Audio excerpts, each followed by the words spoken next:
पहले एक त्योहार मनाया था ना, विषैला जीव है, काटता है, पर्याप्त लोगों के मरने के समाचार आते हैं कि शाम सर्पदंश से फला की मृत्यु। उसके बावजूद भी क्या है, सांप को दूध पिलाना छोड़ा है क्या, नाग पंचमी मनाना छोड़ा है क्या?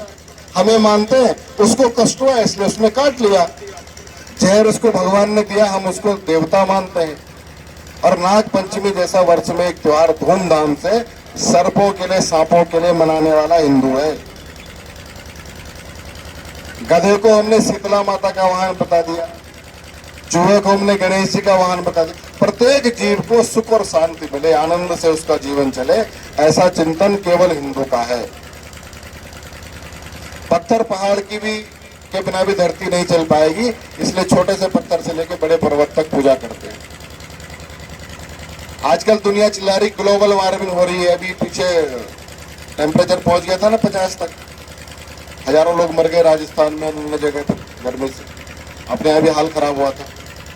हमारे पूर्वज तब से जानते थे कि बिना प्रकृति के, बिना पेड़ पौधों के जीवन नहीं चल पाएगा, इसलिए उन्होंने तुलसी की पूजा करो, बरगद की पूजा करो, केले की पूजा करो, नीम का पेड़ लगाओ, ये चारों तरफ प्रकृति का संरक्षण।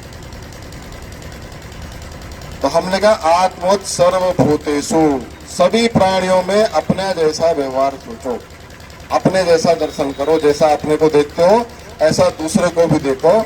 ऐसा बोलने वाले हम हिंदू हैं, तो हम किसी एक मुसलमान या ईसाई के प्रति बैर भाव मन में रखने वाले हैं क्या? हम नहीं रख रहे हैं, हमने सीखा भी नहीं है। हमारा पूर्वज दुनिया के अंदर गया तो उसने उनको ज्ञान दिया, शिक्षा दी, कपड़ा पहनना सिखाया, घर बनाना सिखाया, जीवन जीना सिखाया। हमारा वाला ये सब सिखा रहा था, उनका वाला तलवार लेकर आया, उसने कहा जनेऊ तोड़, चुटिया काट, जय श्री राम ने बोलना, अल्लाह अकबर बोल। इसकी समझ में नहीं आया क्या हो रहा है, और तब से लेकर अभी तक भी नहीं समझ पा रहा है। तो इस श्रेष्ठ विचार को मैंने जो बताया कि चींटी से लेकर हाथी तक मानने वाला, चराचर जगत को वसुधैव कुटुंबकम, पूरा पृथ्वी एक परिवार है, ऐसा मानने वाला श्रेष्ठ हिंदू विचार, यह विचार जीवित रहेगा, इसको मानने वाले जीवित रहेंगे।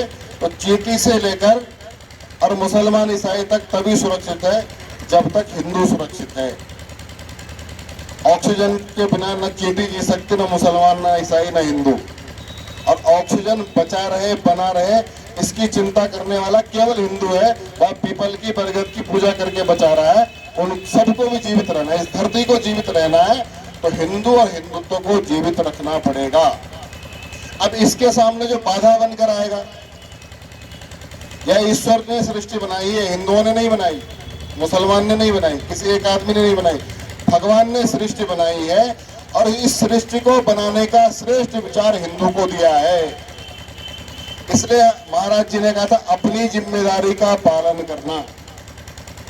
हिंदू की जिम्मेदारी है सर्वे भवन्तु सुखिना, आत्मोत सर्वभूतेषु वसुधैव कुटुंबकम। पहली रोटी गाय की, अंतिम रोटी कुत्ते की। हमारी दादी अम्मा सिखा कर गई, अपने दरवाजे पर कोई आए तो कुछ ना हो तो एक गिलास पानी जरूर पिलाना।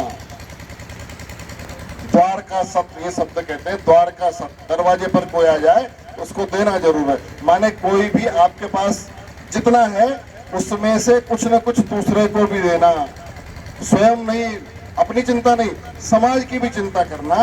कोई मांग रहा तो उसकी व्यवस्था भी करना। ये हमारे खून में हमको संस्कार दिया गया है, और ये ईश्वर के द्वारा प्रदत्त गुण है, ईश्वर के द्वारा प्रदत्त ज्ञान है। हम इसको करते जाएंगे, इसको नहीं छोड़ेंगे, क्योंकि भगवान की यह सृष्टि सुरक्षित रखनी, जीवित रखनी, दीर्घ काल तक चलानी। जब तक उनकी इच्छा होगी तब तक हमको इसके लिए काम करना है। और इस काम के मार्ग में बाधा बनकर हिंदू आएगा उसको भी नहीं छोड़ेंगे, अन्य कोई मुसलमान आएगा, ईसाई आएगा, उसको भी नहीं छोड़ेंगे। तो हिंदू को कमजोर करने के लिए, हिंदू को कमजोर करेंगे तो ये विचार कमजोर होगा, ये सृष्टि, ये दुनिया कमजोर हो जाएगी। इसलिए हिंदू ताकतवर बना रहना चाहिए। हिंदू समाज को कमजोर करने के लिए कोई आएगा तो बजरंग दल, विश्व हिंदू परिषद से उसको निपटने की सोचनी पड़ेगी। फिर हिंदू को नहीं छेड़ पाएगा।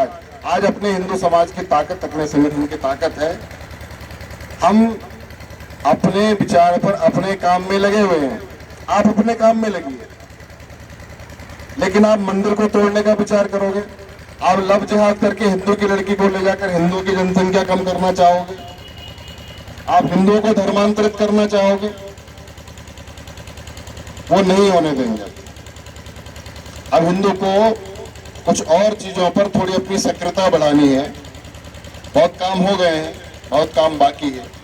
तो छुआछूत समाप्त करनी है तो अपने मन से ठीक करनी पड़ेंगी चीजें।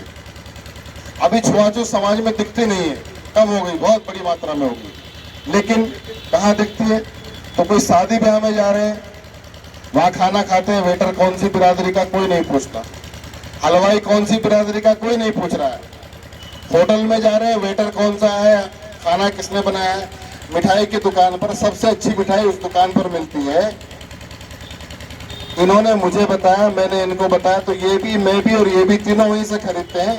तीनों में से किसी ने आज तक ये नहीं पूछा कि तुम्हारे यहाँ इस जो बर्फी बनाता है उसका वो कारीगर कौन सी बिरादरी का है, बूंदी का लड्डू बनाने वाला कौन सी बिरादरी का है। और एक डिश हमारे पूरे भारत में चलती, समोसा, अच्छा समोसा वहां मिलता है, वहां मिलता है, वहां मिलता है, सबको पता है। कोई पूछता है कि समोसा वाला कौन सी बिरादरी का है? नहीं पूछते। तो बाहर जाकर कोई नहीं पूछ रहा है, लेकिन जैसे ही अपने घर पर आते हैं, अपने मोहल्ले में आते हैं, अपने गांव में आते हैं, आपको बिरादरी याद आ जाती है। तो थोड़ा अहम का विषय है, मन के अहम का विषय है, इसको दूर हमको करना है।